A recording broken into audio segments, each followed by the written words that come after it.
प्रणाम, नमस्कार। आज UPTAT 2021 पे चर्चा कर लेते हैं। और कल मैं कोई शाम को अपडेट नहीं दे पाया था, इसके लिए क्षमा चाहूँगा। वैसे सही बताया तो कल मन ही नहीं किया वीडियो अपलोड करने का। 76 नंबर पे था, कुछ हो नहीं पाया था। और 76 नंबर पे लेकिन हाँ, ख़ास न्यूज़ है जो मैं आप लोगों को शेयर कर देता हूँ। केस स्टेटस जो अभी शो कर रहा है, आप लोग देख रहे होंगे, वो अभी कोई केस स्टेटस अभी बना नहीं है, मतलब अभी कोई डेट लगी नहीं है।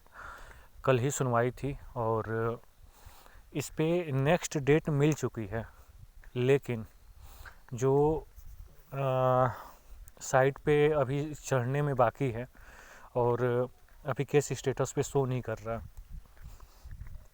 ये शो करेगा बाद में अभी, और जो भी तारीख होगी मैं अपडेट कर दूंगा, क्योंकि काफ़ी लोगों का मैसेज आया है, भाई बहनों का, कि सर नेक्स्ट डेट कब की मिली है, तो date please case status show करने दीजिए। तो मैं क्लियर एक बार बता दूंगा कि हाँ, कौन से डेट पे लगी है और किस नंबर पे लगी है, ठीक है।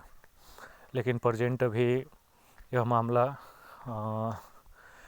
बिल्कुल पेंडिंग पड़ा है, ठीक। और ख़ास बात यह है कि UPTAT 2021 के लिए फाइल पे डेट जब लग रही है तो उसे मेंशन करके टेकअप करवाया जा सकता है। तो थोड़ी सी समस्या है, जैसे अन्य फाइलों पे डेट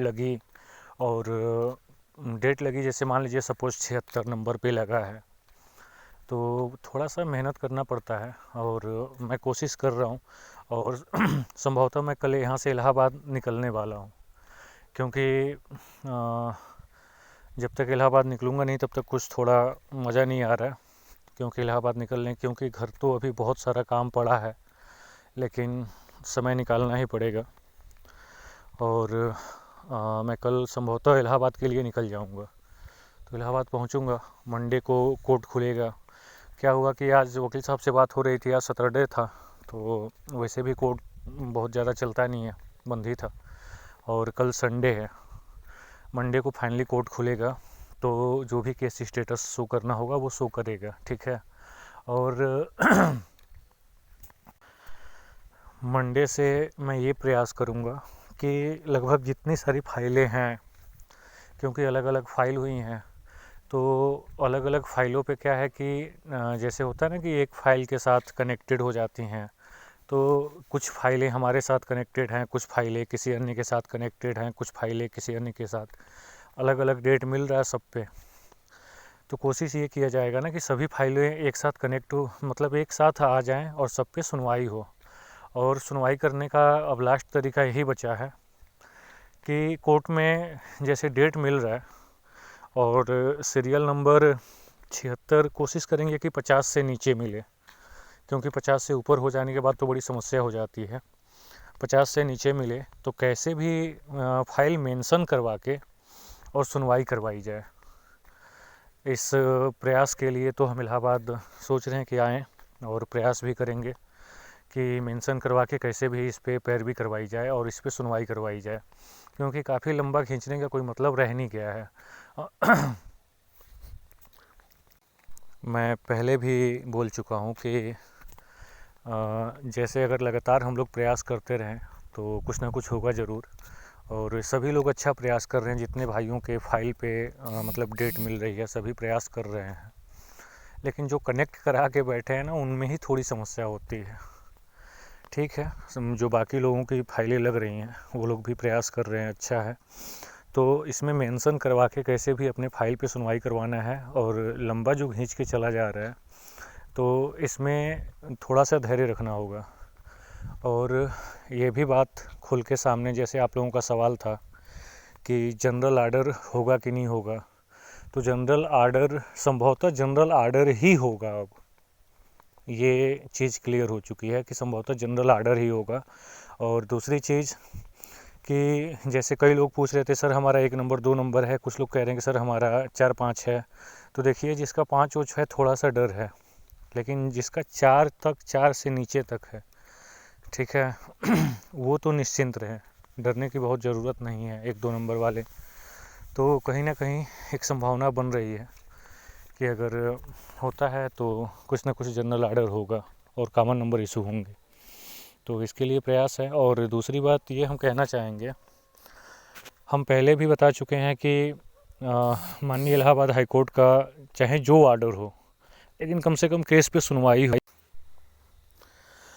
अगर माननीय इलाहाबाद हाई कोर्ट में केस पे सुनवाई होता है, सुनवाई होके माननीय कोर्ट को जो उचित लगे वो निर्णय मिले, क्योंकि न्याय का मंदिर भाई हमारे लिए तो माननीय इलाहाबाद हाई कोर्ट ही है, और आयोग की जो मनमानी है, सरकार की मनमानी है, तो ये सब चीज़ें मुझे नहीं लगता कि माननीय कोर्ट में चलनी चाहिए। और माननीय कोर्ट में जो भी फैसला होगा वो छात्र हित में होगा। इसका रीज़न है कि छात्र कहीं ना कहीं सही हैं, तो इन सब चीज़ों को देखते हुए थोड़ा सा मेहनत करना ही पड़ेगा। और दूसरी चीज़ की, एक बहन फ़ोन की थी और उनका कहना था कि सर क्या होगा अगर मतलब सिंगल बेंच में ही कोर्ट अगर डिसमिस कर दे और नंबर ना इशू हो। तो देखिए, थोड़ा सा घबराइएगा नहीं, मैं सभी के लिए कह रहा हूँ कि अगर सिंगल बेंच से हटाया जाता है हमें, तो हम डिवीज़न बेंच अपील करेंगे। अगर डिवीज़न बेंच में सही निर्णय नहीं हो पाता है तो हम सुप्रीम कोर्ट तक भी चल सकते हैं, कोई दिक्कत नहीं है, क्योंकि सुपर टेट बिल्कुल सामने पड़ा है हम सबके और सभी परेशान हैं। जैसे सुपर टेट में हर कोई व्यक्ति इंतज़ार कर रहा है कि देखिए, सुपर टेट हम सबको पता है कि बार बार आने वाला नहीं है, क्योंकि भैया ये सरकार है, और ये सरकार जब वो सबको उम्मीद है कि भाई चुनाव होने वाला है 2024 में, तो 23 में सभी उम्मीद लगा के बैठे हैं कि कहीं ना कहीं वैकेंसी आएगी। हर व्यक्ति चाहता है कि कहीं ना कहीं से हम व्यवस्थित होकर पास हो जाएं ताकि सुपर टेट में बैठ सकें। तो जो अगली वैकेंसी है, कोशिश है कि सुपर टेट से पहले सही निर्णय हम सबका हो जाए। तो इसके लिए पूरा प्रयास है, प्रयास करेंगे। और मैं इसलिए ही इलाहाबाद भी निकल रहा हूँ, क्योंकि बीच में थोड़ा अस्वस्थ था भाई, घर वाले भी नहीं चाहते थे कि मैं घर से जाऊँ। प्रेजेंट घर पे बहुत सारा काम इस समय है, मतलब इस समय खेती बाड़ी का सीज़न होता है, सभी को पता है भाई, हम तो किसान वर्ग से आते हैं, किसानी तो छोड़ नहीं सकते, जो भी कार्य है वो संपूर्ण करवाना ही पड़ेगा। लेकिन फिर भी काम बंद करके हम लोग कोशिश कर रहे हैं कि आ जाएं, और इलाहाबाद आके इसी काम के लिए आ रहे हैं कि जैसे भी हो कुछ अच्छा रिजल्ट मिले। थोड़ा ये है कि भाई लोग घबरा जाते हैं कि अरे क्या होगा क्या नहीं होगा, अभी तक कुछ नहीं हुआ। भाई थोड़ा सा तो धैर्य हमें, आपको, हम सबको रखना होगा। थोड़ा सा वीडियो लंबा हुआ है, लेकिन कुछ चीज़ें बतानी भी ज़रूरी थी, क्योंकि काफ़ी लोगों का सवाल था।